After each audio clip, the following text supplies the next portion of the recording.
ಎಲ್ಲರಿಗೂ ನಮಸ್ಕಾರ ರೀ. ಹ್ಯಾಂಗದಿರಿ? ನಾನು ಶ್ವೇತಾ.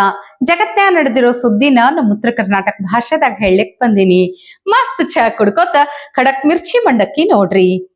ಈ ಹುಟ್ಟು ಗುಣ ಸುಟ್ರೂ ಹೋಗಲ್ಲ ಅನ್ನೋದು ಸುಳ್ಳಲ್ಲ ನೋಡ್ರಿ. ರಾಹುಲ್ ಗಾಂಧಿ ಅವರು ಇವತ್ತು ಬದಲಾಗ್ತಾರ, ನಾಳೆ ಸುಧಾರಿಸ್ತಾರ ಅಂತ ಹೇಳಿ ಅವ್ರ ಅಭಿಮಾನಿಗಳು ಕಾಯ್ಕೊಂಡ್ ಕುಂತಿದ್ರು. ಕಾಂಗ್ರೆಸ್ ಕಾರ್ಯಕರ್ತರನ್ನು ಕಾಯ್ಕೊಂಡ್ ಕುಂತಿದ್ರು. ಆದ್ರ ವಯಸ್ಸೊಂದಾಯ್ತು ಅಷ್ಟ ನೋಡ್ರಪ್ಪ. ಇವತ್ತು ನೋಡ್ಬೇಕು ನೀವು, ಕೇಂದ್ರ ಸರ್ಕಾರ ಬಜೆಟ್ ಸಲುವಾಗಿ ಜಂಟಿ ಅಧಿವೇಶನ ಕರೆದಿತ್ತು. ರಾಷ್ಟ್ರಪತಿಗಳಾದಂತಹ ದ್ರೌಪದಿ ಮುರ್ಮು ಅವ್ರನ್ನು ಬಂದಿದ್ರು.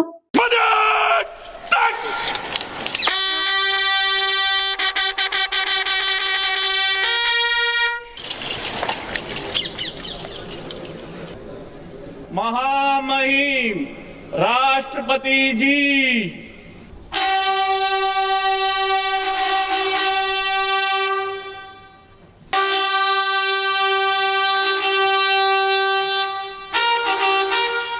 ಇದೆಲ್ಲ ಆದ್ಮೇಲೆ ಅಧಿವೇಶನ ಶುರುನೂ ಆಯ್ತು. ಜಂಟಿ ಅಧಿವೇಶನದ ಬಗ್ಗೆ ಭಾಷಣ ಮಾಡ್ಲಿಕ್ಕೆ ಚಾಲು ಮಾಡ್ತಾರ.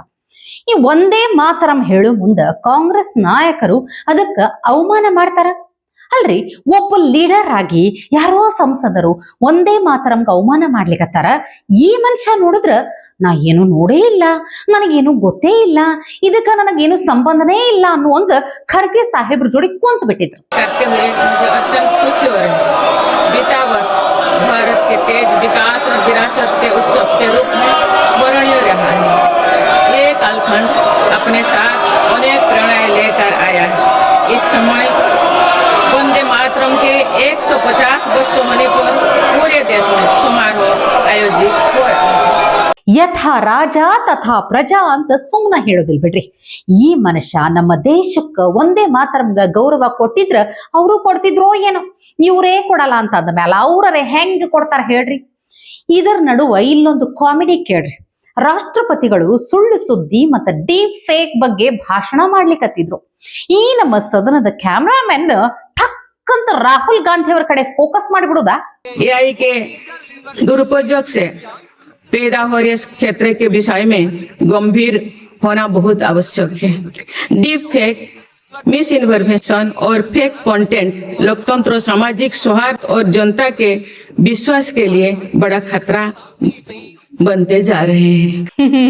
ಕ್ಯಾಮ್ರಾಮನ್ಗೂ ಎಲ್ಲ ಗೊತ್ತಿರ್ತೈತಿ ನೋಡ್ರಿ. ಅದಕ್ಕ ಈ ಮಿಸ್ ಇನ್ಫಾರ್ಮೇಶನ್ ಡೀಪ್ ಫೇಕ್ ಅಂತ ಅಂದ ಕೂಡಲೇ ಕ್ಯಾಮ್ರಾನ ಯಾರ ಕಡೆ ಬೇಕೋ ಅವ್ರ ಕಡೆ ಕರೆಕ್ಟ್ ಆಗಿ ಬರೋಬ್ಬರ ಫೋಕಸ್ ಮಾಡಿದ್ದು. ರಾಹುಲ್ ಗಾಂಧಿ ಅವರು ಬರೀ ಲೋಕಸಭೆದಾಗ ಅಷ್ಟೇ ಅಲ್ರಪ್ಪ, ವಿಧಾನಸಭೆದಾಗೂ ಅಷ್ಟೇ ಫೇಮಸ್ ಅದಾರ ಅವರು. ಕಾಂಗ್ರೆಸ್ ಮಂದಿ ರಾಜ್ಯಪಾಲರ ಭಾಷಣ ಅರ್ಧಕ್ಕೆ ಬಿಟ್ಟು ಓಡ್ ಹೋದ್ರು ಅಂತ ಆಡ್ಕೊಳ್ಳಿಕತ್ತಿದ್ರಲ್ಲ, ಇವತ್ತು ಅದಕ್ಕೆ ಬಿಜೆಪಿ ನಾಯಕ ಸುನಿಲ್ ಕುಮಾರ್ ಅವರು ರಾಜ್ಯಪಾಲರು ಸದನ ಬಿಟ್ಟು ಓಡಿ ಹೋಗಿಲ್ಲ, ಲೋಕಸಭೆದಾಗ ಚರ್ಚೆ ನಡೆಯೋ ಮುಂದೆ ರಾಹುಲ್ ಗಾಂಧಿ ಅವರು ವಿದೇಶಕ್ಕೆ ಓಡ್ ಹೋಗಿದ್ದು ಅಂತ ಅಂದುಬಿಟ್ರು ನೋಡ್ರಿ. ಅಲ್ಲಿಗೆ ಶುರು ಆಯ್ತು ನೋಡ್ರಿ ಕಾಂಗ್ರೆಸ್ ನಾಯಕರಿಗೆ ಶೇಪ್ ಔಟ್ ಆಗಿ ಒದರಾಡ್ಲಿಕ್ಕೆ ಚಾಲು ಮಾಡಿಬಿಟ್ರು. ರಾಜ್ಯಪಾಲರನ್ನ ಓಡೋದ್ರು ಅಂತ ಇವ್ರು ಪದೇ ಪದೇ ಹಿಂಗ್ ಹೇಳಿದ್ರೆ ಕಾನೂನು ಸಚಿವರು, ಸಂಸದೀಯ ಸಚಿವರು ಹೇಳ್ಬೇಕು. ನನಗನ್ಸುತ್ತೆ ನರೇಗಾದ ಚರ್ಚೆ ಲೋಕಸಭೆಯಲ್ಲಿ ಆದಾಗ ರಾಹುಲ್ ಗಾಂಧಿ ಅವರು ವಿದೇಶಕ್ಕೆ ಓಡೋಗಿದ್ರು.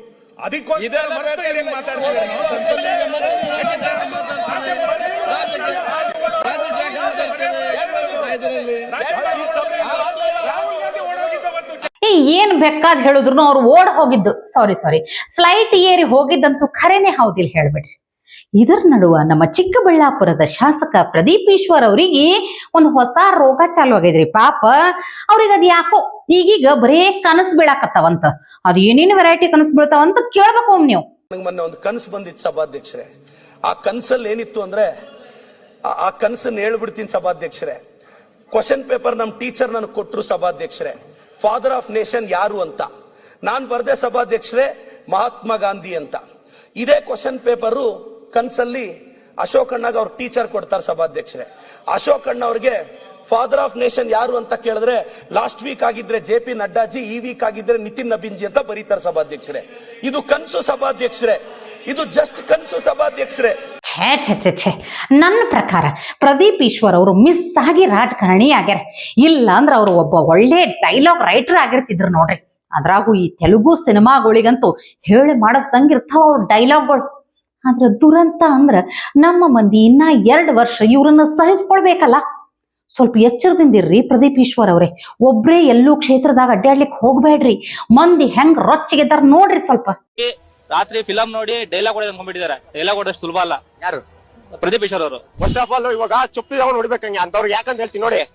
ಪ್ರದೀಪ್ ಈಶ್ವರ್ ಅವನಿಗೆ ಮೈಕ್ ಇಟ್ಕೊಂಡು ಮಾತಾಡೋದನ್ನು ಒಂದು ಕಲ್ತವನೆ, ಅದೇ ಅವನ ಲ್ಯಾಂಗ್ವೇಜ್. ಆ ಲ್ಯಾಂಗ್ವೇಜ್ಗೆ ಜನ ಬಗ್ಗವ್ರೆ. ಇಲ್ಲೇ ನಿಂತ್ಕೊಂಡು ಹೇಳುದು ನಿಮ್ಗೆ ಮನ್ನಾ ಮಾಡ್ತೀನಿ, ನಿಮ್ಗೆ ರೇಟ್ ಹಾಕಿಸ್ಕೊಡ್ತೀನಿ, ಅವ್ರು ನಮ್ ಕೈಗೂ ಸಿಕ್ಕಲ್ಲ, ನಮಗ್ ಬರ್ತಾನೂ ಇಲ್ಲ ಅವರು. ಸರ್ ಪ್ರದೀಪ್ ಈಶ್ವರ್ ಇದ್ರೆ ಇವಾಗ ಕೆಲಸ ಅಭಿವೃದ್ಧಿ ಮಾಡ್ಬೇಕಲ್ಲ ಸರ್. ಮಾಡಿಲ್ವಾ ಪ್ರದೀಪ್? ಮಾಡ್ತಾರ ಸರ್. ಸಿದ್ದರಾಮಯ್ಯ ಸಾಹೇಬ್ರೆ ಇವ್ರಿಗೆ ಸ್ಪೀಕರ್ ಖಾದರ್ ಸಾಹೇಬ್ರು ಹೇಳ್ದಂಗ ಕೈಗೊಂದು ಕಬ್ಬಣ ಅದ್ರ ಜೊತೆಗೆ ಒಂದು ಸೆಕ್ಯೂರಿಟಿನೂ ಕೊಟ್ಟು ಬಿಡ್ರಿಯಪ್ಪ.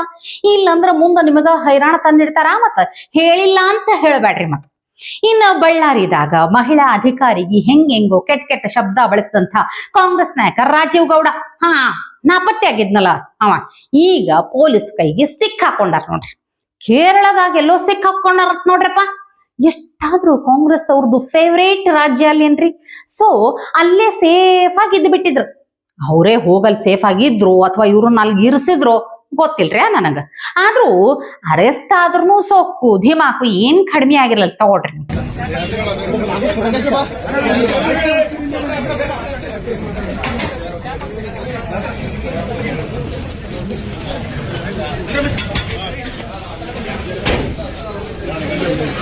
ಇಂಥವ್ರಿಗೆ ಶಿಕ್ಷೆ ಆಗ್ತದ ಅಂತ ಅನ್ನೋದ್ರಾಗ ನಮಗಂತೂ ಭರೋಸಾ ಇಲ್ಲ.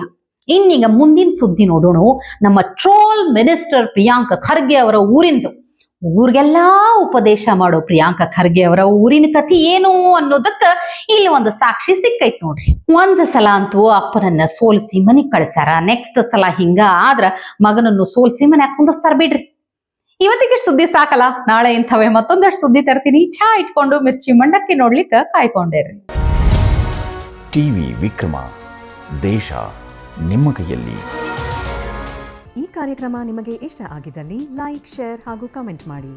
ಟಿವಿ ವಿಕ್ರಮದ ಕಾರ್ಯಕ್ರಮಗಳನ್ನು ನಿರಂತರವಾಗಿ ವೀಕ್ಷಿಸಲು ಸಬ್ಸ್ಕ್ರೈಬ್ ಮಾಡಿ, ಬೆಲ್ ಐಕನ್ ಒತ್ತಿ.